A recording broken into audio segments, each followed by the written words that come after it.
Hi, I'm Shannon, the podcast producer here at C-SPAN, and this week on the Lectures in History podcast, a discussion on Truman Capote's 1966 novel, In Cold Blood.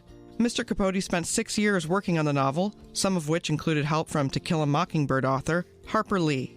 Ms. Lee assisted Mr. Capote with interviewing the Kansas locals who didn't instantly open up to Mr. Capote. Georgetown University English professor Christopher Shinn discusses the novel's history and cultural reception. He also examines the impact of the novel on the genres of pulp fiction and true crime. More on Truman Capote's In Cold Blood right after this. With the upcoming presidential election this November, C-SPAN is once again providing middle and high school students across the country with a platform to tell us about the issues that are important to them and their generation.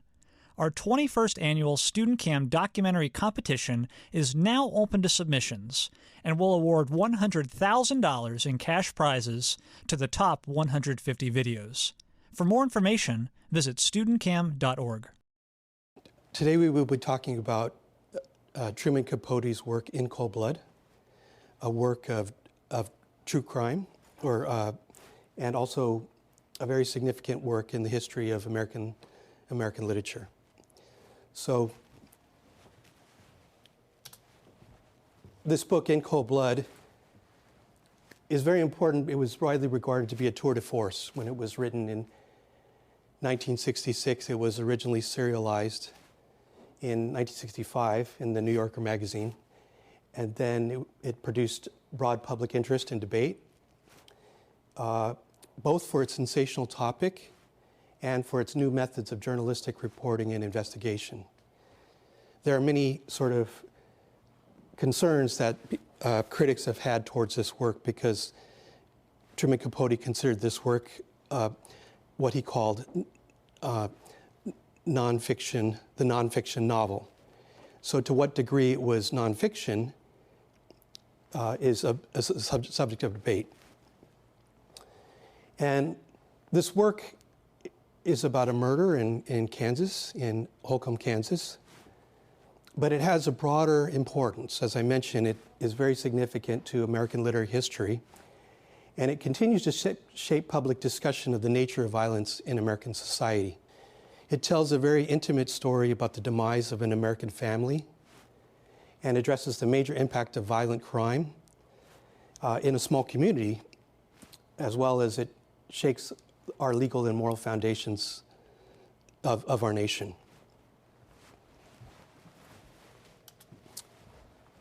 Now, I would argue this book has relevance today, although it was written 6 decades ago, largely because the meaning of violence today, senseless violence, is something that we face on a day-to-day basis. And it doesn't seem that it will abate anywhere in the near future. In 2022, for instance, 24,849 people were murdered in the United States, which means that approximately 68 people are murdered every day during that year. Now, right here in Washington, D.C. last year, there were 274 people that were murdered, which was a 36% increase in the number of murders from 2022. So that each week, approximately 5 to 6 people in our city or in the nation's capital are murdered on a week-to-week basis. And of course, as you know, this is about the lives of individuals that were murdered, 4 people murdered. And every single one of these individuals that are murdered should have their stories told, and could have a work written about each of them and what their lives meant and how it impacted their families. And among G7 countries, the United States has the highest gun homicide rate, approximately 4.38 per 100,000 residents. And in France, it's only 0.4, and in Canada, 0.67. And so we are by far among the most violent, highly industrialized nations in the world.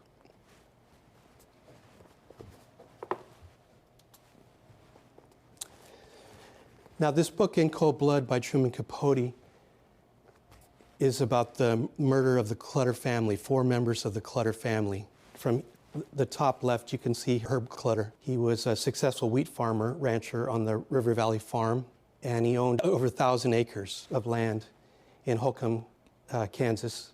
And he founded the Kansas Wheat Growers Association, and he was appointed by President Dwight D. Eisenhower to serve on the Federal Farm Credit Board. But he was only 48 years old when he died.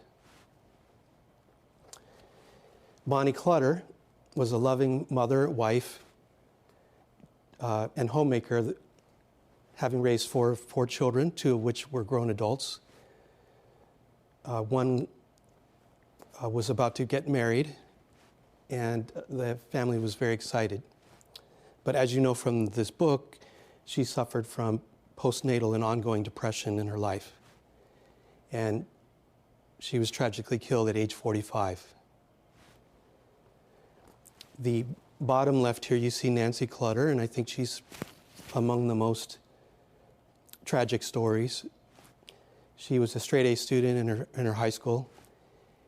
She just performed in a play of Tom Sawyer in the lead, and she had a boyfriend named Bobby Rupp, and she was very sociable and well-liked by all.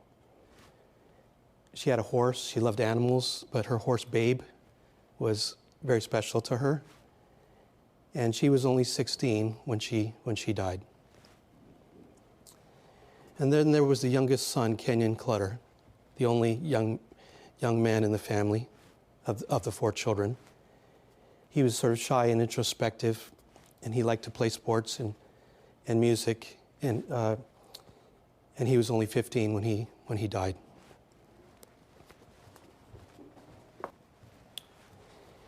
Now, there are two adult daughters that I mentioned, they're Eviana and Beverly Clutter. They were the two eldest daughters. These are both their wedding photos. And it was an exciting time. Of course, you know that one of them had to, because the families came out for the funerals, they decided to hold a wedding shortly afterwards because the family was there. So they followed a funeral with the wedding.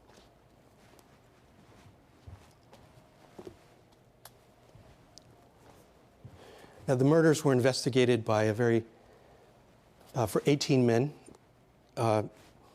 many of whom were from the Kansas Bureau of Investigations, led by Alvin Dewey, you can see there, and as well as a number of people from Garden City, Kansas, the sheriff, Earl Robinson, and Harold Nye, and among others.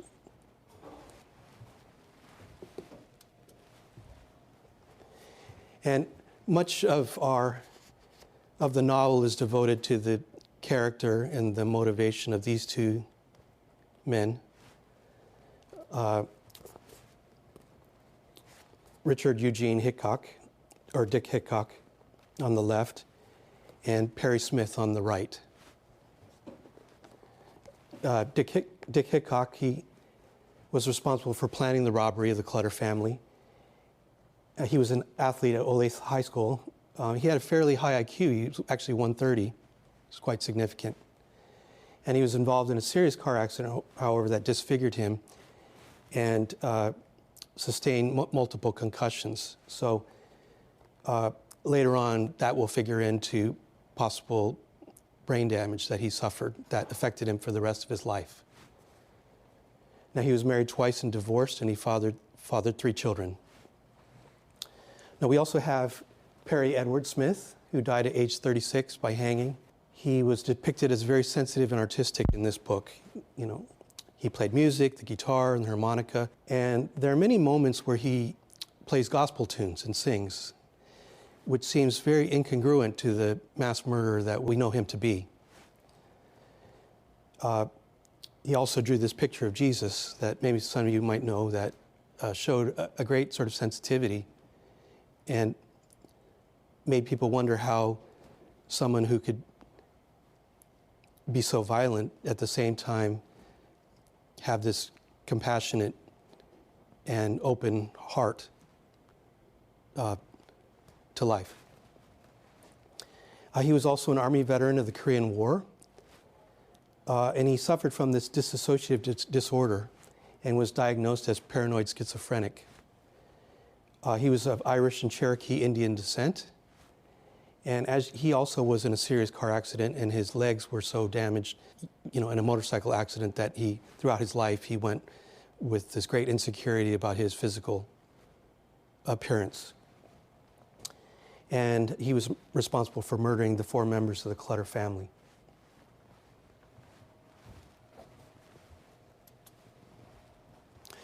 So this work, I want to speak to you about it in terms of true crime. It was a work of literature, the first of its kind in literature. I say that because it has these great literary ambitions to be more than just a sensational work of pulp fiction.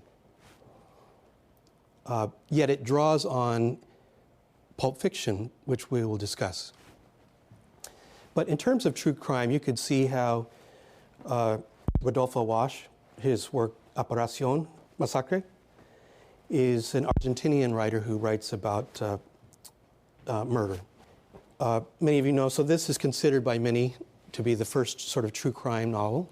Of course, I think most people know of Vincent Bugliosi's and Kurt Gentry's work, Helter Skelter, about the Charles Manson murders. And this, of course, is the most highly published work in true crime fiction of all time. Then there's Norman Mailer's Executioner's Song, which won the Pulitzer Prize. And he was greatly influenced by Truman Capote. And we could see how the genre, right, is becoming more well-respected. And Anne Rule, some of you might know her, she published the work The Stranger Beside Me about Ted Bundy, the serial killer. And Eric Larson, Devil in the White City, about H.H. Holmes, who was a serial killer in the 19th century, that I had mentioned to you also. So we have a number of different works in the true crime genre. And Truman Capote's work, In Cold Blood, helped to establish this genre as an important work in literary history.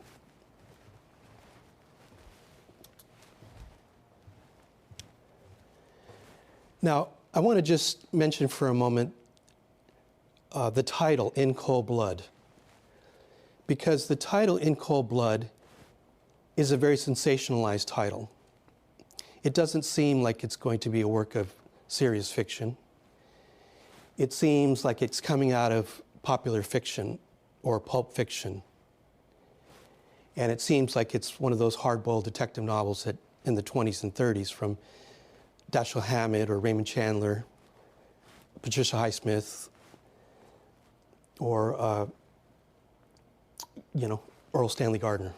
So, but I want us to note for a moment how much of these detective stories or crime stories captured the public fascination for generations. Dating back to the 16th century, people were interested in these pamphlets that were printed about crime stories, and they would read about it and buy these pamphlets. And of course, that led in the 19th century to the story papers and to the penny dreadfuls about sensationalized crime stories. I mentioned, or we could talk about how detective stories were discussed as true crime. The private investigator, Alan Pinkerton, the agents were hired to protect strikebreakers in Ohio. And this, of course, helps to inform one of his former private detectives, Dashiell Hammett, who wrote about strikebreakers in his novel Red Harvest. Now, Alan Pinkerton, his case studies also discussed Dr. H.H. Holmes. He murdered between 27 and 230 people. This is before statistics were pinned down, so that seems like quite a wide gap, but a serial killer, Dr. H.H. Holmes. And we know that he helped foil a plot to kill President-elect Abraham Lincoln, and he later contracted to form the Secret Service. He investigated the Molly Maguires, which was an Irish labor organization, and he protected mill owners and scabs in the Homestead Strike of 1892. And just like the Old West, they would ride on horseback to smash the Jesse James Gang and pursued Butch Cassidy and the Sundance Kid in the 1870s. Now, in the 20s and 30s, true crime sort of coincided with magazines like True Detective magazine. And during the 20s and 30s, this single magazine in particular, True Detective, had over 2 million subscribers. So it's very, very popular. So the appetite for true crime fiction was there. Now, before World War II, the true crime genre of the detective flourished, capturing somewhere in the neighborhood of 200 million readers. So it was massive worldwide.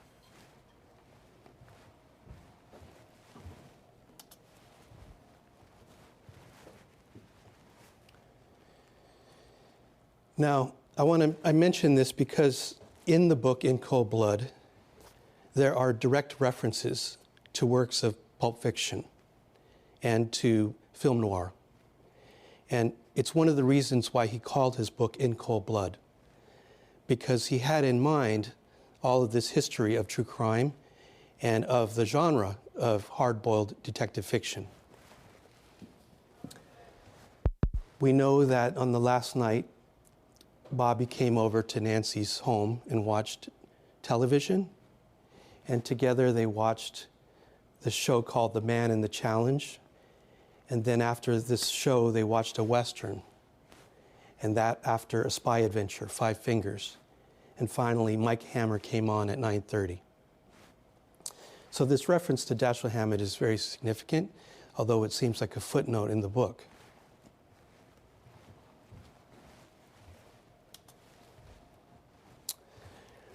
The book also mentions Earl Stanley Gardner, who was a pulp fiction writer of detective stories.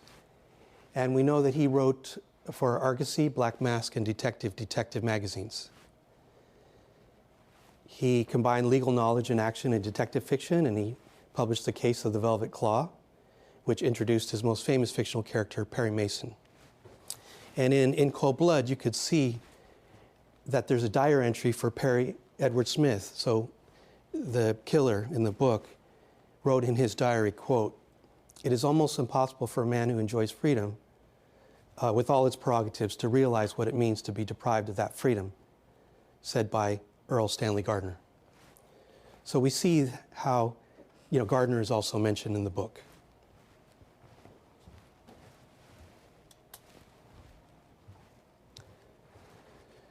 Now, the day before Herb Clutter and his family were murdered, Herb Clutter took out an insurance policy that paid double indemnity. And the insurance salesman, was trying to get him to buy a policy. And in the book, it's described this way. They shook hands. Then, with a merited sense of victory, Johnson packed up Mr. Clutter's check and deposited it in his billfold. It was the first payment on a $40,000 policy that, in the event of death by accidental means, paid double indemnity. And of course, the insurance company made good on this promise, and the policy was $80,000 to be paid out.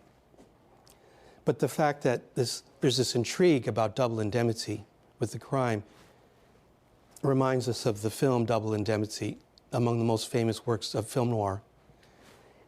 Came out in the 40s, 1944. Some considered among the best works of film noir. So what we have here is a direct reference by Capote to this policy of double indemnity that reminds us, again, of this continuous reference to popular fiction and to film noir that undergirds his work In Cold Blood.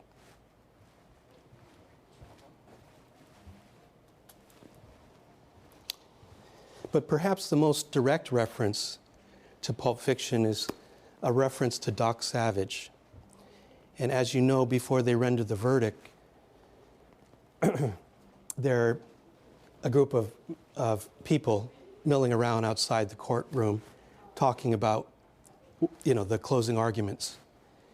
And Capote notes, quote, "A jovial fellow with gold-filled teeth and a silvery widow's peak, he jovially repeated, 'Sometimes I despair. Sometimes I think old Doc Savage had the right idea.' The Doc Savage to whom he referred was a fictional hero popular among adolescent readers of pulp fiction, pulp magazines a generation ago. If you boys remember, Doc Savage was a kind of Superman. He'd made himself proficient in every field: medicine, science, philosophy, art. There wasn't much old Doc didn't know or couldn't do. One of his projects was he decided to rid the world of criminals. First, he bought a big island out in the ocean. Then he and his assistants, he had an army of trained assistants, kidnapped all the world's criminals and brought them to the island. And Doc Savage operated on their brains. He removed the parts that hold wicked thoughts, and when they recovered, they were all decent citizens. They couldn't commit crimes because that part of their brain was out. Now it strikes me that surgery of this nature might really be the answer too, and before he has a chance to finish, the judge calls in everyone to hear the verdict. So Doc Savage had a college, he called it Crime College, where he would conduct surgery on the brains of criminals and alter their brains so that they could not commit crimes. And again, a reference to pulp fiction in Cold Blood.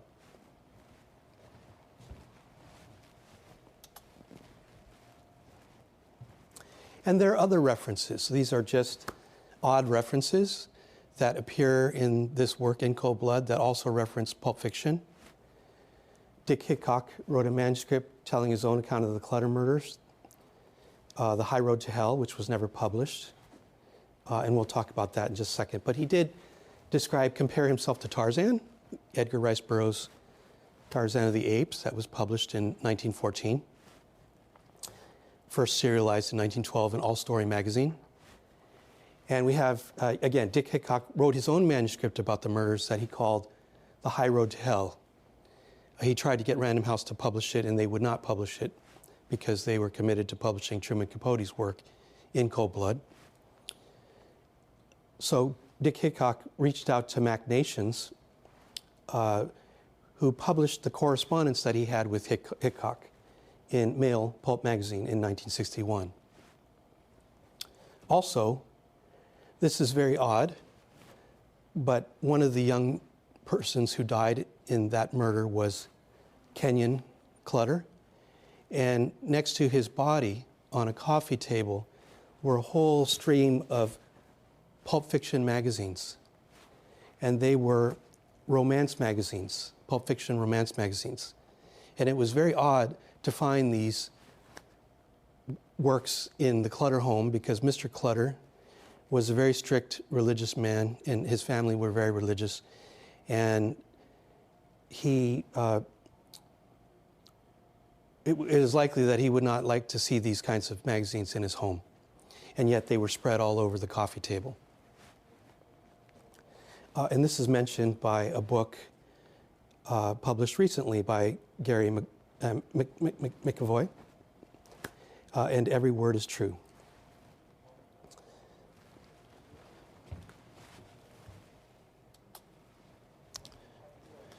Now, Truman Capote is very intriguing. He had a very interesting relationship with Andy Warhol. And Andy Warhol actually created this art of Truman Capote himself. And there you can see them together in this old photo. And what's significant about this is the idea that popular art, pop art, was becoming high art. So the art establishment was largely changing focus, and works of pop art were becoming art, high art. And this trend that we sometimes refer to as postmodern art impacted and is reflected in Truman Capote's work in Cold Blood.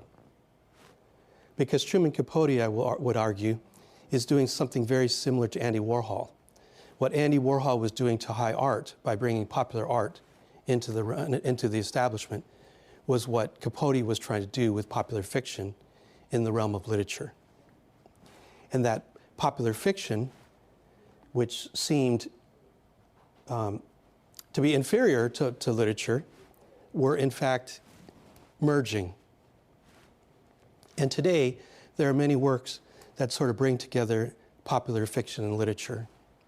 Among them, I could just mention a few, are Margaret Atwood's The Blind Assassin, Haruki Murakami, who writes many works that I think addresses science fiction, such as his work Hardboiled Wonderland and the End of the World. Umberto Eco is another great Italian writer who writes in this vein. And Truman Capote, I think, helped to bring these two together, popular fiction and literature, into a new genre called true crime, or the nonfiction novel.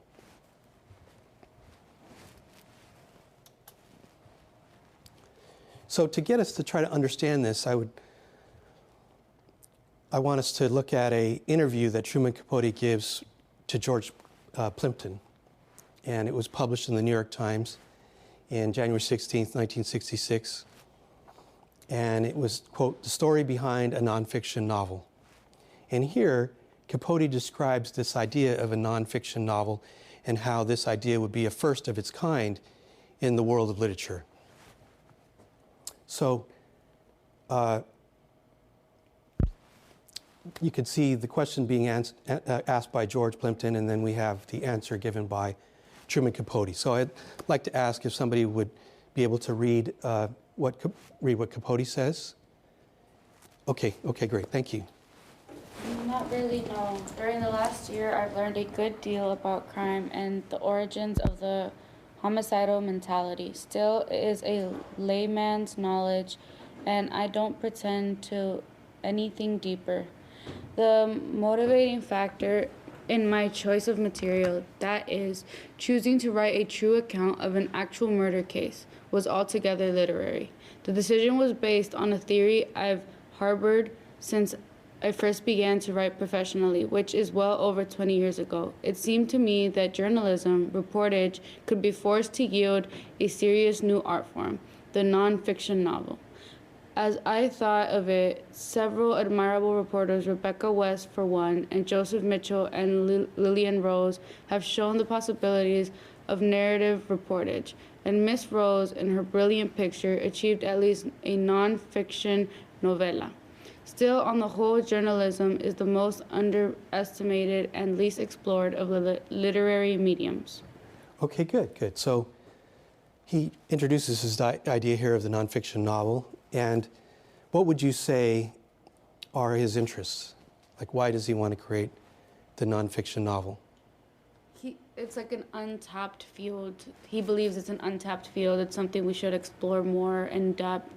And it's like another form of like us being able to discover things through a different lens. Okay, good, very good. So just a little bit of backstory. There has always been tension between journalism and literature. Those who write literature look down on journalists. You know, they're kind of snobbish, let's say, or there's that history, unfortunately. But they see journalism as inferior. You know, people, they're hack writers. They just publish things to get the story out, right? And authors spend years crafting their novels or their short stories, and they see journalism as separate. So what Capote proposes is very controversial, not only for the public, because they haven't seen necessarily a work of literature of this kind, but more so because, or also because in the literary establishment, to bring in journalism into literature is anathema.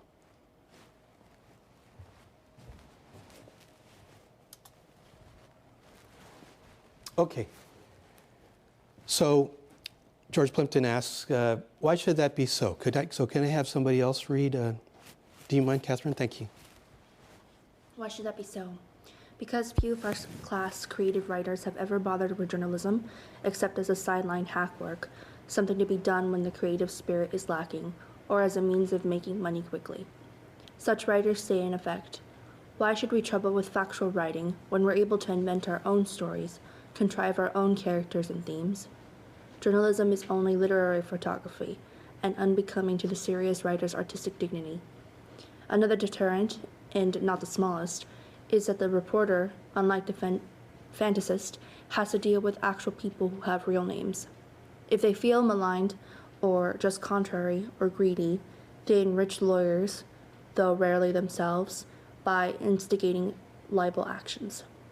This last is certainly a factor to consider, a most oppressive and repressive one, because it's indeed difficult to portray in any meaningful depth another being, his appearance, speech, mentality, without to some degree, and often for quite trifling cause, offending him. The truth seems to be that no one likes to see himself described as he is, or cares to see exactly set down what he said and did. Well, even I even can understand that, because I don't like it myself when I am the sitter and not the portraitist. The frailty of egos. And the more accurate the strokes, the greater the resentment. When I first formed my theories concerning the nonfiction novel, many people with whom I discussed the matter were unsympathetic. They felt that what I proposed, a narrative form that employed all the techniques of fictional art but was nevertheless immaculately factual, was little more than a literary solution for fatigued novelists suffering from failure of imagination. Personally, I felt that this attitude represented a failure of imagination on their part. Okay, good. Thank you so much. Okay, so what are the obstacles to printing a nonfiction novel, do you think? Those that were particularly scared of offending people that they were writing about, and those that could not conceive of actually combining the two mediums. Okay, yeah, and then you could be sued for libel, right? So that's obviously a concern. So people don't like necessarily to see themselves depicted, and they might disagree with the way they're portrayed, right? But authors themselves did not like this either, right? They felt that this is a failure of the imagination. You had to create your story, not rely on what is actually happening. You might draw from it, but if you're trying to be like a reporter, an investigator, that in their minds limited what you can write about. Of course, the other side is true too, that those who are interested in the facts will always question, if this is a novel, then it must be fictional. And Capote himself put himself in that bind because he said that everything that he wrote in this book was factually correct. And that opened a Pandora's box to a lot of people questioning whether or not these events actually happened. And that created greater controversy. So whether it's nonfiction or fiction, and bringing these two together, held a lot of, I think, they created a lot of obstacles. And yet at the same time, as you mentioned, the greater the risk, the greater the reward. He continues on. Do you mind, Susanna? Of course, a properly done piece of narrative reporting requires imagination and a good deal of special technical equipment that is usually beyond the resources, and I don't doubt the interest of most fictional writers. An ability to transcribe verbatim long conversations and to do so without taking notes or using tape recordings. Also, it is necessary to have a 20/20 eye for visual detail. In this sense, it is quite true that one must be a literary photographer, though an exceedingly selective one. But above all, the reporter must be able to emphasize with personalities outside his usual imaginative range, mentalities unlike his own, kinds of people he would never have written about had he not been forced to by encountering them inside the journalistic situation. This last is what first attracted me to the notion of narrative reportage. It seems to me that most contemporary novelists, especially the Americans and the French, are too subjective, mesmerized by private demons. They're enraptured by their navels and confined to a view that ends with their own toes. If I were naming names, I'd name myself among others. At any rate, I did at one time feel an artistic need to escape my self-created world. I wanted to exchange it, creatively speaking, for the everyday objective world we all inhabit. Not that I'd ever written nonfiction before. I kept journals and had published a small truthful book of travel impressions, Local Color. but I had never attempted an ambitious piece of reportage until 1956 when I wrote The Muses Are Heard, an account of that first theatrical cultural exchange between the USA and the USSR, that is, the Porgy and Bess tour of Russia. It was published in The New Yorker, the only magazine I know of that encourages the serious practitioners of this art form. Later, I contributed a few other reportorial finger exercises to the same magazine. Finally, I felt equipped and ready to undertake a full-scale narrative, in other words, a nonfiction novel. Okay, good. So we do see here that Capote has experimented in this genre, this idea of a nonfiction novel, or at least applying sort of reportage to narrative reportage, trying to take in all of the details that he observes, all the concrete details, and to tell with fidelity what he observes, right? And to do so on a small scale, and then he's building towards a more ambitious project to write a whole novel in this vein. So, okay. Now I talked a little bit about how this was true of the genre of realism in the 19th century, how authors tried to observe everyday life in their societies. And they wanted to create stories, however, that reflected what they did see.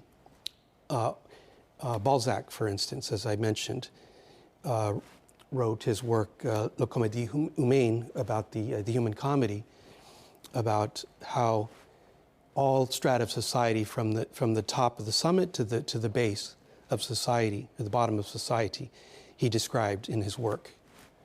And the goal was to capture how people actually lived, how they spoke, how they conducted themselves, their mannerisms, their habits, and to do this as a camera would. This was a shift from the genre of romanticism to realism. When I taught creative writing, I would have students go to a street corner, and when they were on the street corner, I told them to pick 3 or 4 people and to describe what they looked like and what they were doing, and to imagine where they were going and create stories around that, and how that reflected those individuals, but a whole society, right? You go into a street corner here in Washington, D.C., and you could see, imagine people living their lives and going to work and going to school and doing their grocery shopping or whatever, and yet their clothes reveal something of their class, reveal something of their purpose in their communities. And this, I think, is sort of bringing together aspects of literary realism, okay, with this idea of reportage and journalism.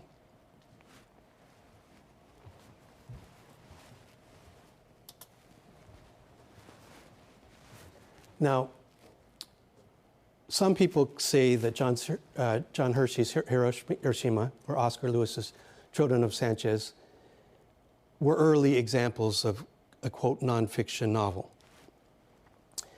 And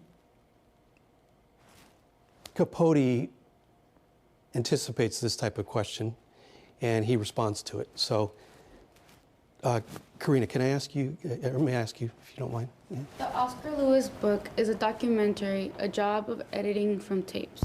And however skillful and moving, it is not creative writing. Hiroshima is creative, in the sense that Hershey isn't taking something off a tape, recorded, and editing it. But it still hasn't got anything to do with what I'm talking about. Hiroshima is a strict classical journalist piece. What is closer is what Lillian Rose did with Picture, or my own book, The Muses Are Heard, which uses the techniques of the comic short novel. It was natural that I should progress from that experiment and get myself in much deeper water.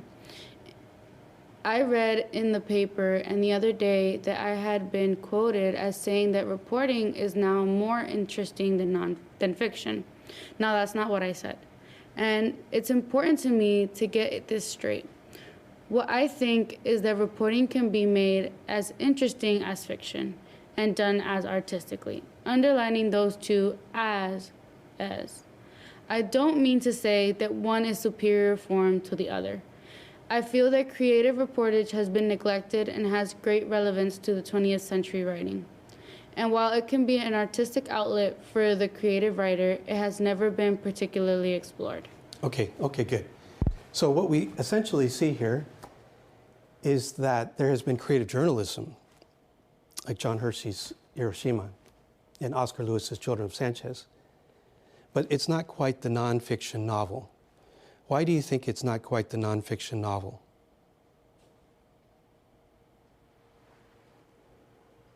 Why is it still journalism? Yes? I was going to say because maybe it doesn't particularly portray your stereotypical tropes the way the nonfiction novels do. I guess also I haven't read Hiroshima or Children of Sanchez, but maybe there's a quality to them that he believes should be portrayed in nonfiction novels. Okay. Right. So in large measure, it's due to the fact that although this is great creative journalism, it's not literature.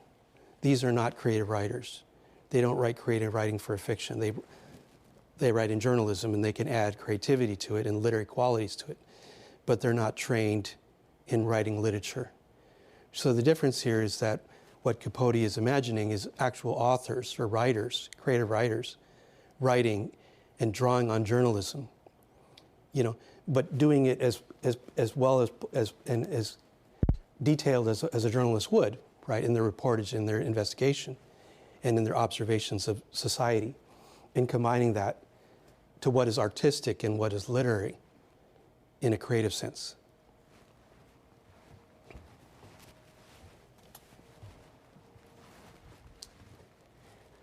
And there was, I think, associated with James Breslin and Tom Wolfe, a so-called new journalism. And many people thought that this idea of a nonfiction novel and what Capote was doing with In Cold Blood was an example of what was emerging as the new journalism.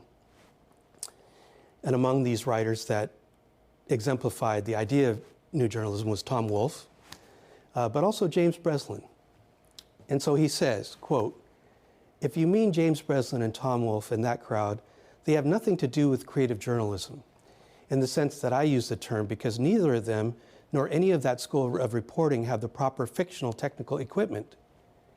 It's useless for a writer whose talent is essentially journalistic to attempt creative reportage because it simply won't work. A writer like Rebecca West, always a good reporter, has never really used the form of creative reportage because the form by necessity demands that the writer be completely in control of fictional techniques, which means that to be a good creative reporter, you have to be a very good fiction writer." Now, of course, you can imagine that Tom Wolfe was very upset when he read this. And he criticized In Cold Blood mercilessly. And they had a kind of competition going on. But Tom Wolfe represented this new journalism. And what he's essentially saying is that Tom Wolfe is not a good novelist or not a good writer. And of course, who wouldn't be offended by this? Okay, and also, would it be fair to say that since many reporters use nonfiction techniques, that the nonfiction novel can be defined by the degree of the fiction skills involved and the extent of the author's absorption with his subject? So could somebody read the last paragraph here? Thank you. Compulsion is a fictional novel suggested by fact, but no way bound to it. I never read the other book. The nonfiction novel should not be confused with the documentary novel, a popular and interesting but impure genre, which allows all the latitude of the fiction writer, but usually contains neither the persuasiveness of fact nor the poetic attitude fiction is capable of reaching. The author lets his imagination run riot over the facts. If I sound querulous or arrogant about this, it's not only that I have to protect my child, but that I truly don't believe anything like it exists in the history of journalism. Okay, good. So we see how Truman Capote is making a case, right? A very self-oriented case that what he produced with In Cold Blood was the first of its kind, that nobody, despite what they produced, attained the literary status that In Cold Blood purports to introduce to readers. He argues that it's not like the documentary novel. It's very different than these other works of the new journalism. It's not like Hershey's Hiroshima. It is a thing apart, and it draws on journalism. It draws on popular fiction, as we've seen, but it's taking what many consider not part of literature and making it integral to literary representation. Now, I want to argue that this is important, not just in terms of genre, but in terms of the question of violence in American society. And these questions of American society are ones that are very real, nonfiction. And they're important to those who are writers.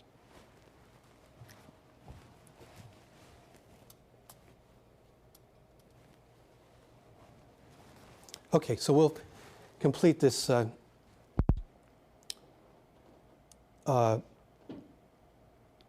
interview. There's a couple other things that he says here, so may I ask you to read? Do you mind? Thank you.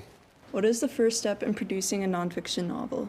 The difficulty was to choose a promising subject. If you intend to spend 3 or 4 or 5 years with the book, as I plan to do, then you want to be reasonably certain that the material not soon date. The content of much journalism so swiftly does, which is another of the medium's deterrents. A number of ideas occurred, but one after the other, and for one reason or another, each was eventually discarded, often after I'd done considerable preliminary work. Then one morning in November 1959, while flicking through the New York Times, I encountered on a deep inside page this headline: Wealthy Farmer 3 of Family Slain. The story was brief, just several paragraphs stating the facts. A Mr. Herbert W. Clutter, who had served on the Farm Credit Board during the Eisenhower administration, his wife and 2 teenage children, had been brutally, entirely mysteriously murdered on a lonely wheat and cattle ranch in a remote part of Kansas. There was nothing really exceptional about it. One reads items concerning multiple murders many times in the course of a year. Okay, great. Thank you so much. So why do you think he chose to write about the Clutter murders and report on this particular event and use this to write the nonfiction novel? Yes? I think, usually people in kind of places like Kansas, there's kind of this sense that it's safer because it's so remote. The idea, you don't have to lock your doors at night, no one's coming for you in Kansas. So I feel like that was kind of shocking, that something so brutal could have happened, not, in an urbanized area. Mm-hmm, mm-hmm. Yeah, Kansas represents the heartland of America. It represents American innocence. People leave their doors open, right? They get their bottles of milk every morning, and they know everybody knows everybody. And there's a sense that all this was changed with a brutal murder that seems so senseless reaching into the heartland of America. You could think of a book like The Great Gatsby by F. Scott Fitzgerald, and we know that Nick Carraway, who, experiences the jazz age and all the excitement of that world, and realizes at the end of that book that he wants to return to the Midwest because that moral collapse that's evident in the metropolis, right, is not worth his sort of moral wholeness. And so he leaves to return home to the Midwest. And yet this book is showing something the exact opposite. This is a family from the Midwest, and they're good, moral people, and their lives were overturned. And American innocence ended. There's a loss of American innocence. And so these are themes that are timeless, right?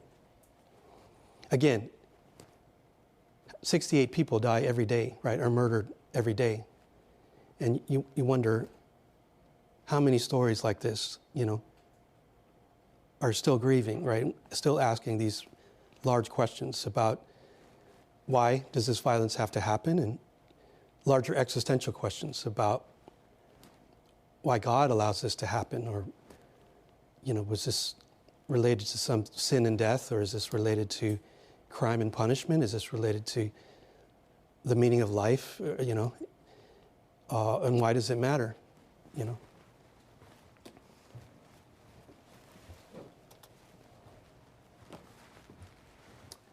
Okay, now there's one more genre that I want to introduce besides detective fiction that is clearly being referenced with the title In Cold Blood, and all the references that I mentioned of pulp or popular fiction that precedes the publication of this book, but somehow made it into the book itself.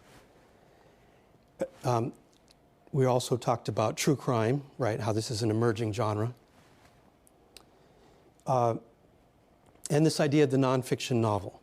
And he has all these ambitions about bringing journalism into literature.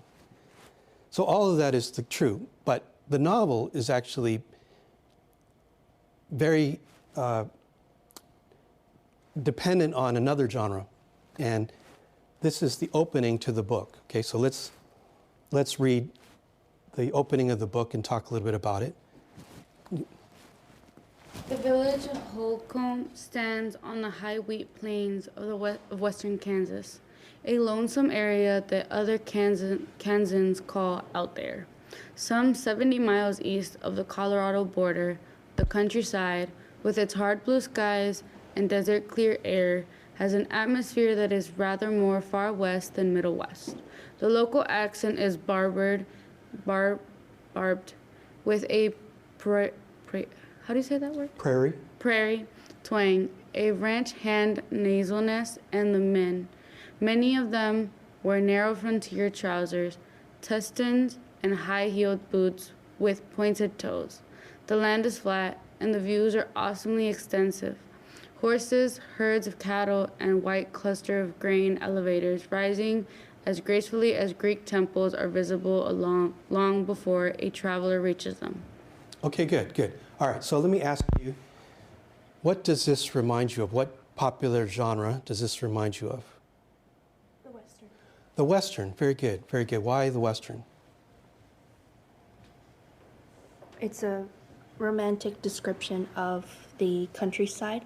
It's reminiscent of other novels that we've read in this class, such as Riders of the Purple Sage,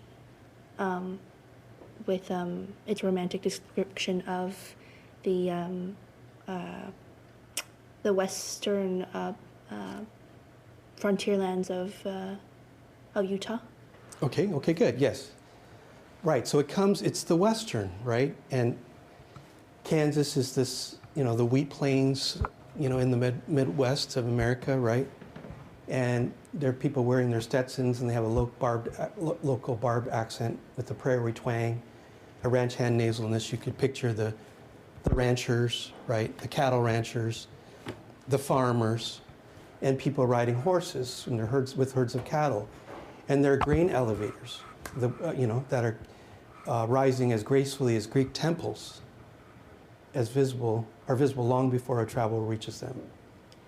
So they have their frontier trousers, right, and their heel boots with pointed toes. We're in the West, right? We're in the area that was the frontier. And this is very important. Now, it's a beautiful setting, right, just as we saw with the Western. The landscape is very beautiful. And so there's this idea of the grain elevators and the wheat fields of Kansas, of Western Kansas, reflecting the beauty of the land. Now, I don't know if you've seen those grain elevators, but this is what they look like. And they do kind of, it's very interesting that he compares it to Greek temples.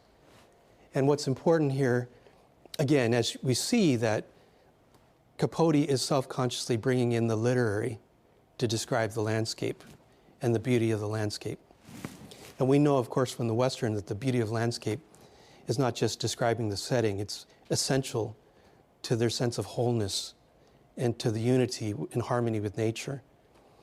and that it reflected their ideas of justice, love, and justice that was bound up with the beauty of nature. It was all of a piece. And so, as you can suspect, this idea that a crime would happen in the Old West, right, or the Far West, is something straight out of a Western that is asking us to capture the criminals, right, and bring them to justice.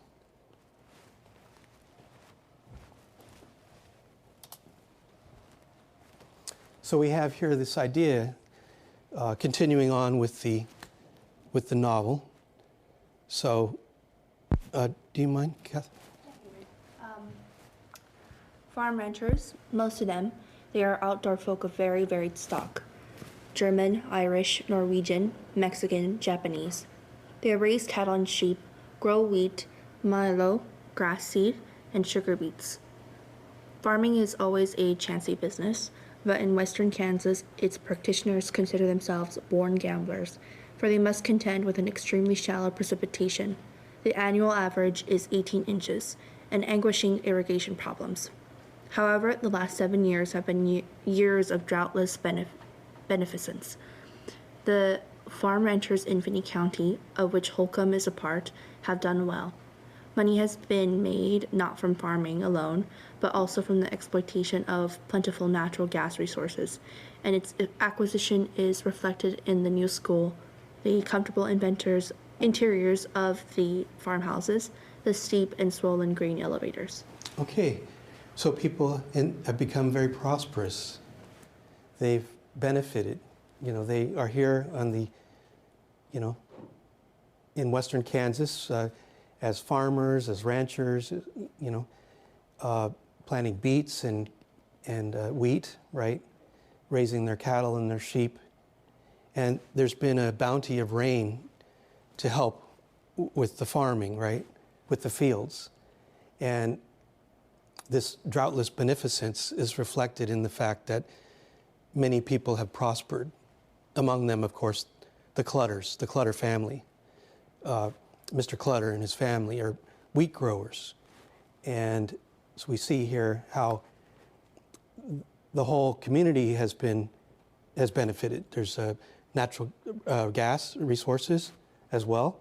And they have a new school, new farmhouses, and the grain elevators are filled to capacity.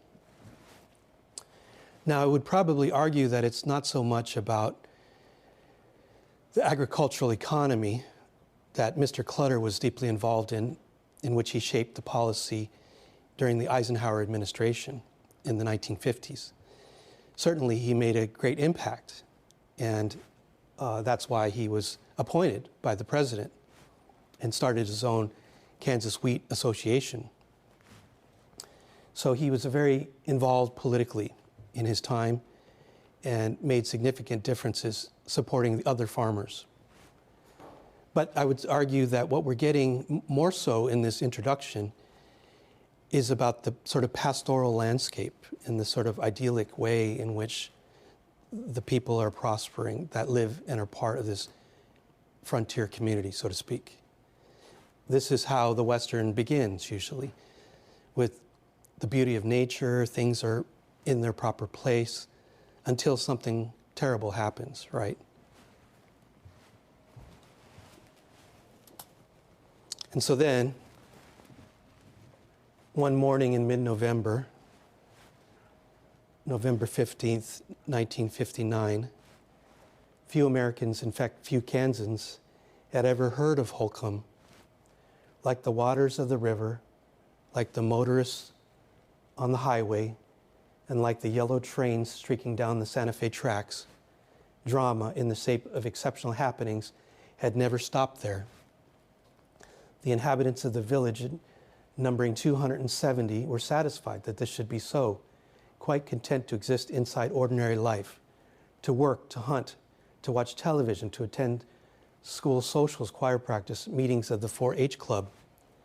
But then, in the earliest hours of that morning in November, a Sunday morning, certain foreign sounds impinged on the normally nightly Holcomb noises, on the keening hysteria of coyotes, the dry scrapes of scudding tumbleweed, the racing, receding wall of locomotive whistles. At the time not a soul is sleeping, Holcomb heard them, 4 gunshot blasts that, all told, ended 6 human lives. But afterwards, the townspeople, therefore sufficiently unfearful of each other to seldom trouble to lock their doors, found fantasy recreating them over and over again. Those somber explosions that stimulated fires of mistrust, in the glare of which many old neighbors viewed each other strangely and as strangers.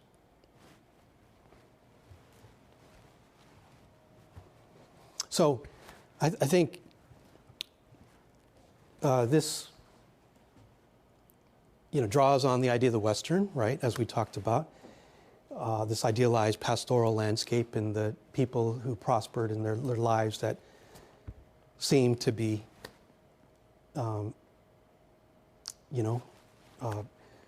reflective of their happy times and good times.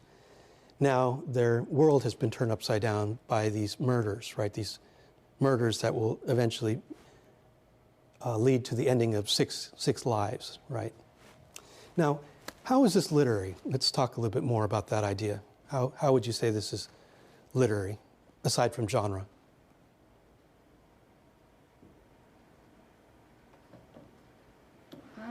I feel like it's literary because it's very descriptive. It goes into detail and depth, and it kind of puts you there. It takes you into that world, and it kind of opens your imagination so you can see what if, or at least try to understand and conceptualize what it felt like, which I feel like is what most novels try to do. They try to put you into another world, even though this we know was something that actually happened, but trying to put ourselves in those shoes. Mm-hmm, mm-hmm. Okay, good. Anybody else? Yes. Yeah, I agree. The imagery kind of used in this is more like substantial than I would say for like a nonfiction, just kind of fact oriented piece. I feel like you kind of see it more in your head as like a story, even though it's true, which kind of like makes you feel it all that much more. Mm-hmm, mm-hmm. Okay, good. Yeah, those are excellent, I think, features that connect us with literature. Perhaps we can add that there is a sense of tragic irony. And I think what authors do is they create dramatic irony, that you're expecting something and you get the exact opposite. Irony is when you expect light to be darkness or darkness to be light, and it's the opposite of what you expect. And so there is great irony in the juxtaposition of this peaceful moment in time and this horrible, horrible violence. And it's disconcerting when the language is so beautiful to bring together such senseless, chaotic violence. This terrible beauty, as William Butler Yeats puts it. So there's this sense of terrible beauty, right, of horror that is described, and it creates irony, dramatic irony. And Capote is very conscious of this technique and this mode of storytelling. There's a scene when Bobby goes to the funeral parlor and he sees the 4 caskets or coffins, right? And looking into the coffin, we're led to imagine that he saw the bodies of the 4 people who were killed. And they're wrapped with this gauze around their heads because they were each shot in the face. And so you can't actually see their faces. And there's a little bit of glitter on the cotton or on the gauze.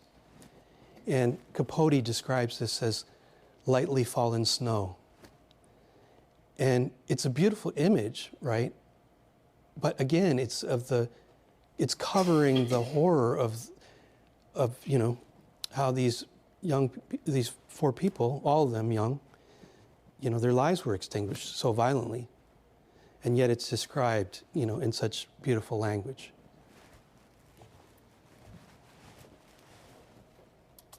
There's another example would be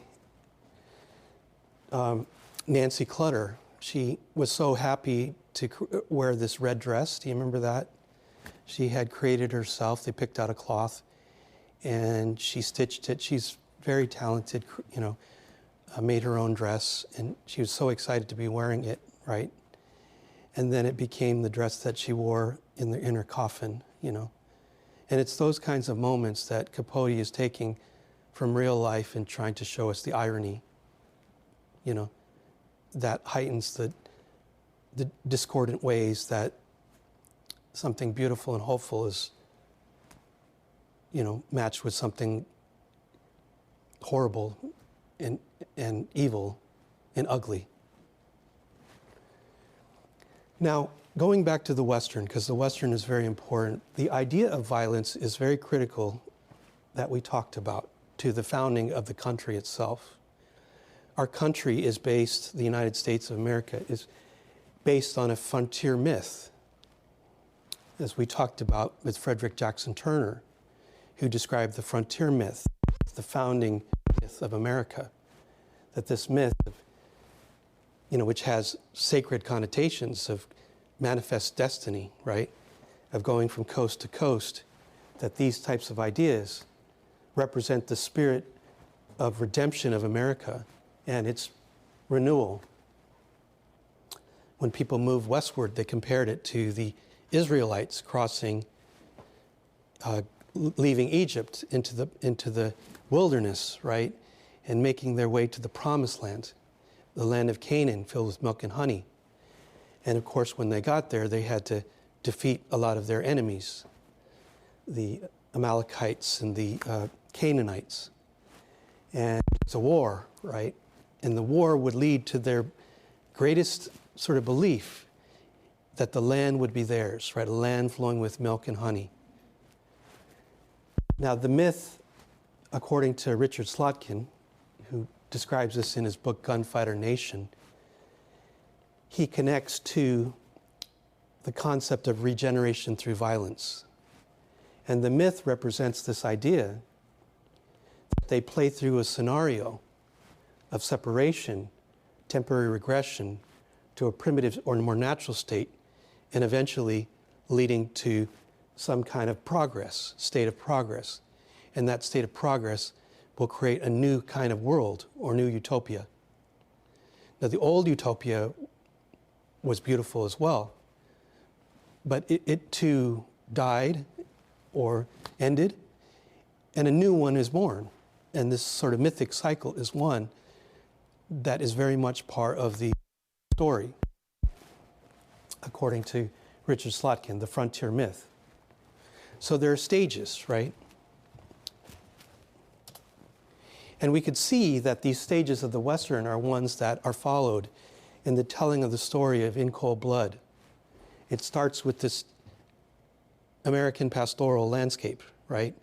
The western plains of Kansas. It describes their lives as idyllic. And when you read not just the opening, but their stories of their lives, how they were in high school and, and they were happy and they were, everything that you think about when you think of family life, and so on. They had their issues, but, this led to a kind of complete separation, a kind of sudden separation, right? The loss of these families. There's a regression to a more primitive state. And then a conflict that ensues, leading to savage wars. And in the Western, it's oftentimes the Indian Wars, so-called Indian Wars, Native Americans, and leading to some notion of progress. Okay? So the frontier myth and this idea of the American myth is that these stages of violence are necessary to bring regeneration through violence.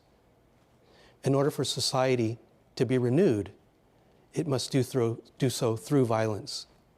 And this idea, I think, is very significant. It has to do with the idea that our country is based on violence.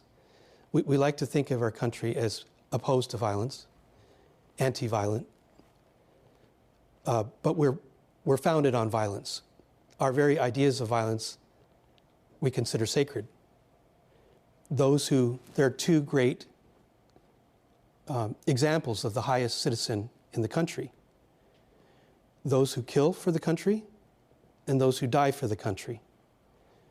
Each are redemptive in their own way. The person who dies for the country in this sort of Christ-like, so-called Christ-like manner, right, are sacrificing themselves and renewing society. And the people who kill for the country are protecting the country from outside violence.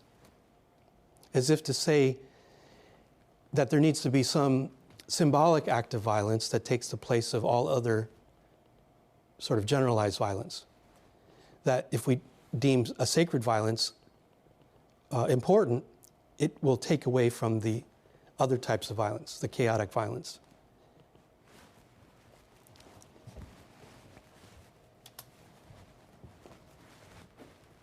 And this leads us to René Girard, who wrote a book called Violence and the Sacred. His idea is that we imbue violence with a sacred duty. And this, I think, is connected to the Western, is connected to religion, it's connected to the American founding myth of the frontier. Because murder inspires horror, and because men must be forcibly restrained from murder, vengeance is inflicted on all those who commit it.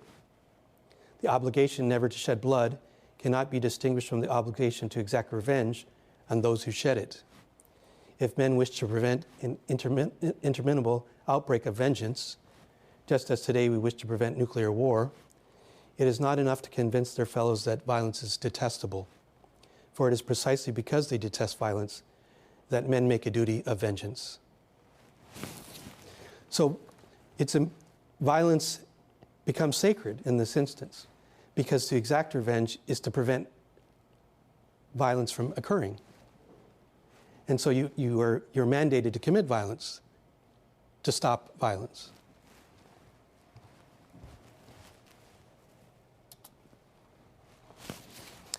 Now, before we get to the sort of the way the book addresses this question, I want to go back to the idea of the detective novel.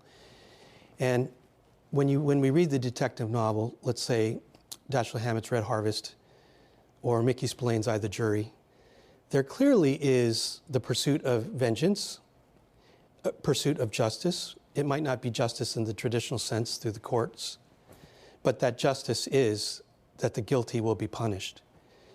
And in hard-boiled detective fiction, sometimes it's just karmic justice. The people who commit evil deeds will be punished and get what they deserve.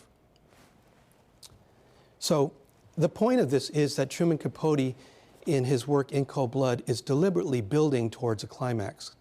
And he does this by referring to genres that are traditionally ones in which we expect regeneration through violence. This gets at the core of our so-called beliefs in the nation, and that even our spiritual beliefs at times, that violence is necessary to regenerate society, to save them from themselves. And so we expect this to build towards that conclusion. Now, of course, there are two people involved. They are, who are the ones who perpetrated that violence. And according to the way in which we think that justice is to be served, it's to be served to those who kill will themselves be killed for their actions. And that this is intended, throughout history to lead to regeneration through violence. However, we see let's take this, let's just start with that idea and go with the books that we've read. So in Red Harvest, there's a catharsis, right? That the violence occurs and that violence regenerates society because all of the evil criminals in the town of Poisonville are killed and they're eliminated. And violence serves that purpose of purifying and cleaning up the town. The I, the Jury is about Mike Hammer, right, the hard-boiled detective that carries out a crime, is trying to prevent criminal activity by a woman that we find out Charlotte Manning the femme fatale. And there's a lot of corruption going on that is about prostitution, gambling, and so on. And Mike Hammer solves the case and gets revenge because his best friend was murdered, right? And in the end, the killer dies in the same way that his best friend died. He got shot in the stomach and died a horrible death. So Charlotte Manning is going to get shot in the stomach and she will die a horrible death. So that's the eye for an eye, right? So, in other words, hardboiled detective fiction in general, are ones that sort of lead up to a moment where there is regeneration, there is closure, there is utopia, right? Or we return to a state of progress and justice or vengeance is served. However, we saw the movie with Jack Nicholson, right? The Chinatown, thank you, Chinatown. And in that particular movie, it does something similar to what In Cold Blood is doing. It leads to a climax where we expect the crooked boss of the town, Noah Cross, to be killed, right? He's somebody who's committing incest, he's killing people, and he's getting away with everything, right? And what's so disturbing about Chinatown is that in the end, he doesn't pay for his crimes. He gets away with it. So in Truman Capote's book, we're leading to a moment in which justice is to be meted out and society is to affirm its foundational principles. But there's something that happens with this book, that takes it from the realm of fiction to the realm of real life. Okay, now we have the McNaughton rule and the Durham rule. The idea of the McNaughton rule is that in order for a defendant to be held responsible, he or she must know the nature and consequences of his or her actions and must be able to determine right from wrong. If this is not possible, then the defendant could be considered unfit to stand trial. Now, more recently, there's introduced the idea of the Durham rule, right? That the defendant is not criminally responsible if the actions were the product of behavior stemming from mental illness or disease.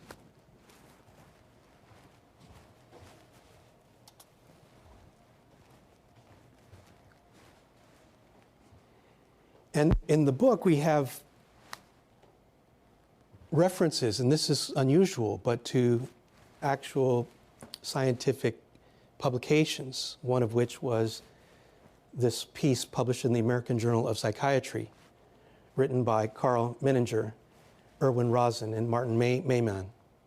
And they wrote this essay, Murder Without Apparent Motive, a study in personality disorganization.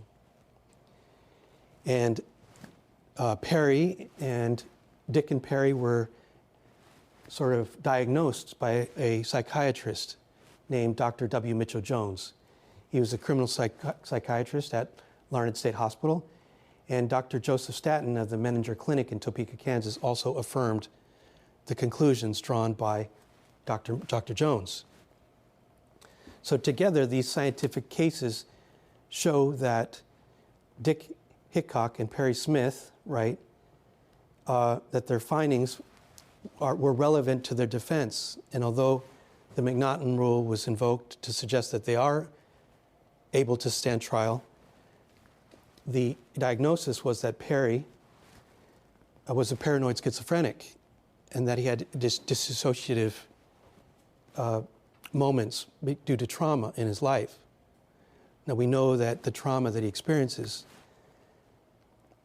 have to do with his very troubling childhood and abuse that he experienced by his father and his mother, and how he went from home to home. Of course, this led tragically to the suicides of his sister and brother. Sister fell out of a apartment building and fell to her death. They don't know if it was accidental or if it was suicide, but she died violently. and their mother was alcoholic, and his brother killed himself because his wife killed herself. And then, of course, we know that Perry will die by hanging, right? So it's a really terrible, tragic story. And Perry will describe going through orphanages and so forth, right? And struggling through adolescence and youth. And he's got this side, of artistic side, right? Drawing this picture of Jesus, being sensitive in some ways, right? And then we have Dick Hickok, right? We learn a lot about his childhood and background, but that he too was in a severe car accident, and experienced concussions, and that Dr. Mitchell Jones suspects that might have been one factor, because apparently he did not have these violent tendencies prior to the accident, but after the accident, he began to get into a lot of trouble. And so they suspect that it might have something to do with brain damage or mental illness. So we won't read these passages, but we'll talk about it. And there's also a very strange case that is added in this book, and it's the case of Lowell Lee Andrews. This is an actual case. Now, Lowell Lee Andrews was a very quiet, reserved young man who was a very good student in school. He had a very supportive, loving family. And apparently he wanted to, gain the money that his family had through inheritance. And one day he came home during Thanksgiving holiday and he killed all of his family. Okay. So this man, Lowell Lee Andrews, was on death row, the coroner, as it's put in the book, and he too was going to die. So Lowell Lee Andrews was on death row, and he too was hung. But we know that before he died, the man read voraciously. He read 20, 30 books a week. And he had this hunger for knowledge, and wanted to learn. And there was this irony in this man wanting so much to live and to improve himself, improve his intellectual abilities. And yet he had these sociopathic tendencies. And he murdered his whole family, right? And so he went, he was hung in Kansas prior to the hanging of Dick and Perry. So the point here is that the pendulum swings from one side to the other. On the one hand, we have the idea that the guilty should be punished, right? That vengeance is necessary. That it's at the core of our beliefs, And when the pendulum swings the other way here, in this case, with this work of the nonfiction novel, we have the idea that no, capital punishment, there's something inhuman about it, about the idea or the principle that it's wrong to kill someone, and therefore you will be killed for that reason. So let me ask you, okay, what you think about these and other kinds of questions.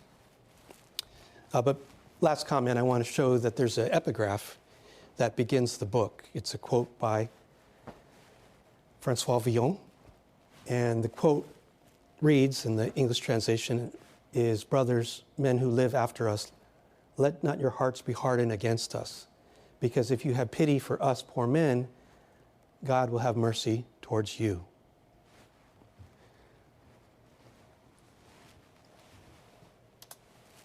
So that the idea, I think, is that he questions the very foundation of regeneration through violence. And it's deeply ironic.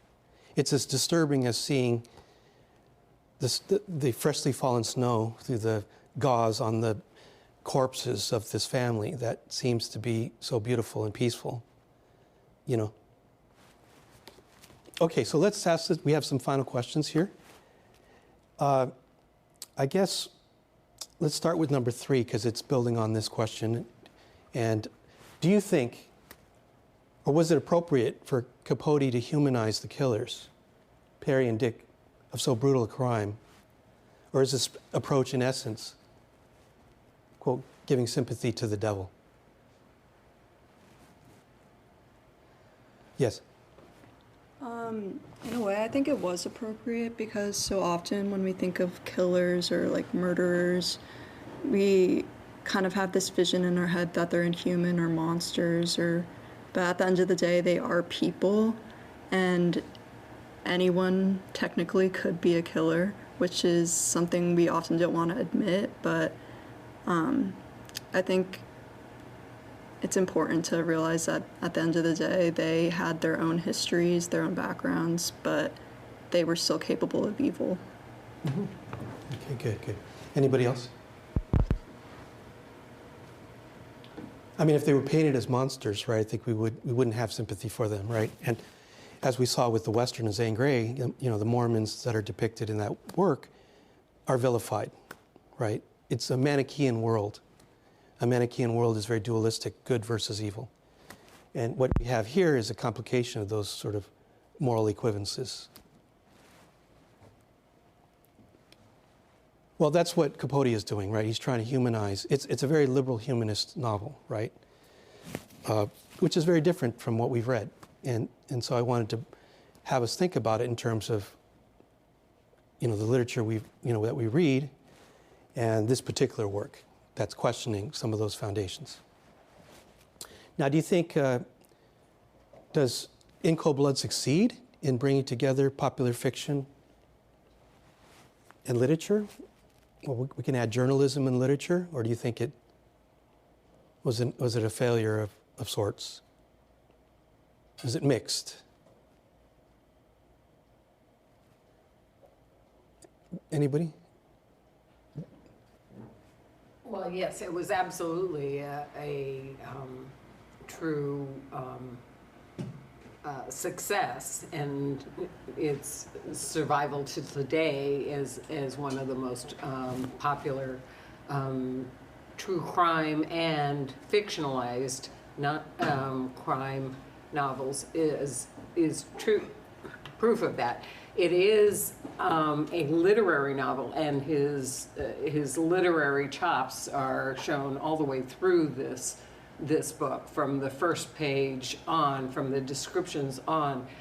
I think the question comes in is whether it was a success, is how much did Capote insert himself into the nonfiction part of his story, because he was very much a figure in this case, and the way the literature, part of the literature and the fictionalizing of a true crime novel is in the dialogue in it, and he absolutely made up that dialogue from whole cloth.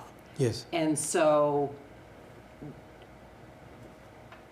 as he talks about it as a nonfiction novel, what it is fictionalized, a true story that has been fictionalized to a great extent. So yes, there are two sides of that story. Yes. I mean, it is true that it's the last scene in the novel where Alvin Dewey, right, visits the site of the graves to pay homage, and not only to his father who passed, but to the Clutter family. And then he runs into Susan Kidwell, one of the best friend of Nancy, and she's on leave from her university, and they have a conversation, And we learn that Bobby Rupp is engaged to be married, and life goes on. And he uses that to end the novel, But according to Alvin Dewey, that never happened. That scene was completely made up, So there were moments like that in the novel that I think Capote just probably was just unable to exclude that poetic sense of poetic justice that he thought should be in a work of literature. and change the story. But then you can't claim that it's nonfiction, you know. Not in the way that he does, where he says that every word is true. Yeah, yeah. But it does make an impact, right? We're still reading it and talking about it, and of course it's very relevant today. Okay, so and then do you think, and I guess this is personal, but do you think that the state should punish those who are convicted of capital murder with the penalty of death? Yes. I was going to say, I think this is a very complex question, and you have to take a lot of things into consideration. But like the first thing that comes to mind for me is, since my parents are from El Salvador, and right now in El Salvador, almost all the gang members, like 90% of the gang members, have been like put into jail. And in El Salvador, death penalty does not exist. They will just be incarcerated forever. But with the history that El Salvador has of corruption, right now, currently the president, we believe he is not corrupt, and they won't get out. But there is this fear that if this president does not continue presidency, the next president will release them. And so everyone's like, even though in this country the death penalty does not exist, that they should have made an exclusion for these mass murderers that were gangsters.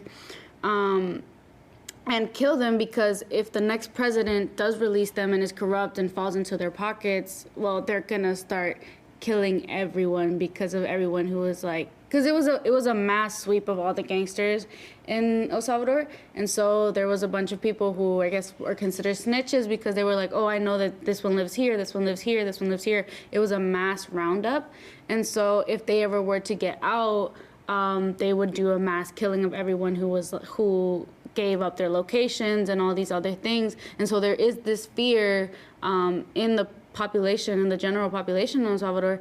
And so they believe, or some, not everyone, obviously, people don't think death is the solution, but there is a certain population in El Salvador that believes that we should have made an exclusion to the law that says that there's no death penalty in El Salvador because of this fear in the future of this mass killing. It's like kill or be killed type of situation.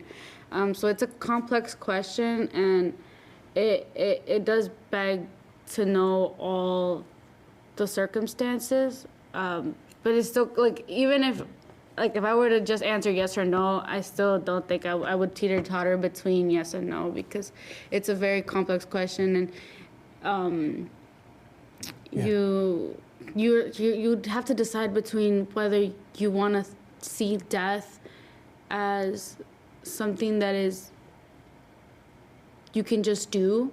It's like giving no importance to death, and that means you give no importance to life. And I guess people don't want to see it that way. Mm-hmm. You want to see importance in life, because then if there's no importance to life, then what are we doing? Mm-hmm. Mm-hmm. Okay, good, thank you.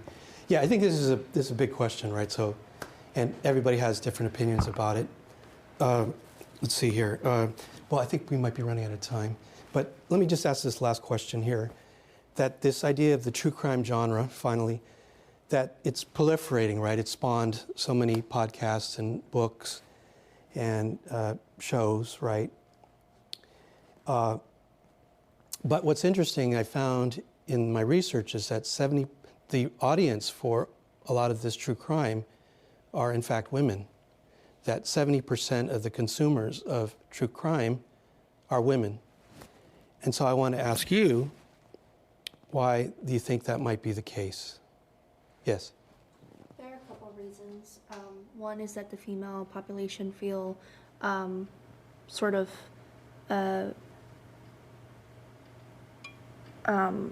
drawn to this true crime because they feel as if they can relate to some extent to the victims perpetrated, to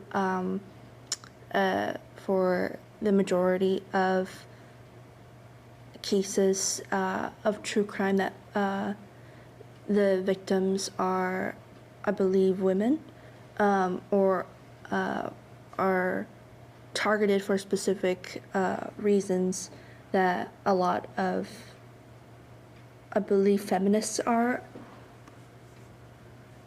targeting. I might be remembering it wrong. I just remember reading an article that talked about that specifically. But yeah, that's one of the reasons. Okay. Yes. And Last I was gonna say I'm part of that 70%. Like I watch Criminal Minds. Oh, you do? I Okay. watch like Law and Order. All of those like NYCP something. NYPD, that's what I was saying. So like I'd watch a lot of true crime. If I were to say why I'm interested in it, I honestly don't know. I think it's just kind of like something that 70% of us women, I guess, it's just we're just compelled to it for some reason. And I think it's also kind of the brain teaser, because at least for Criminal Minds, like it's kind of the brain teaser you get, because you see Reed. Reed is like the smart guy in Criminal Minds, and he like you see him kind of like piece it together, and you kind of see it, and you're like, oh my God, like that's how he pieced it together. So not only we feel identified with the victims, because yes, mostly typically the victims are women, Yes. or at least in these shows the victims are women, but also you get that brain teaser. Yeah. Okay, thank you. Okay, well, that's our discussion for today, and I think what we get out of this book, In Cold Blood, is this tragedy, right? It's a human tragedy, all around, and good people, evil people, but together it's a human tragedy, and it's a question that we have to ask ourselves day in and day out. There are no easy answers, but at least these force us to ask questions and perhaps maybe to fight to stop whatever leads us to this point, so that these kinds of tragedies won't happen. Thanks for listening to this week's Lectures in History podcast. To find even more history content, visit c-span.org/AHTV.